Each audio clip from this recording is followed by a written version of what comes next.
ప్రతి పోలీస్ అధికారికి కూడా చెప్తా ఉన్నా, మీ బట్టలు తీస్తామని చెప్పి ప్రతి పోలీస్ అధికారికి చెప్తా ఉన్నా.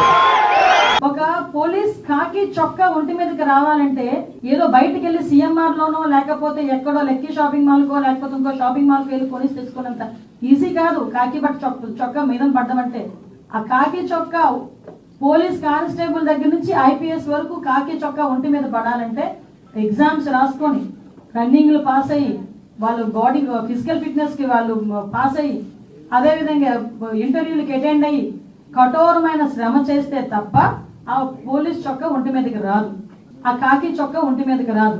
అటువంటి కాకి చొక్కా నేను ఓడదీస్తాడట. అది కూడా ఒక ఎక్స్ సీఎం మాట్లాడే భాష ఏమిటో నాకు ఒక అర్థం కావట్లే. అందులో ఆడవాళ్ళు ఉన్నారు. అనంతపురం ఎస్పీ ఒక లేడీ, అనంతపురం డిఐజీ ఒక లేడీ, అక్కడ చాలా మంది లేడీ పోలీస్ కానిస్టేబుల్స్ ఉన్నారు, లేడీ ఎస్ఐస్ ఉన్నారు. అలాంటి వాళ్ళ గురించి బట్టలు కూడా తీస్తాం అలాగే ఇలాగా మాట్లాడుతూ ఉంటే సిగ్గనిపించట్లేదా?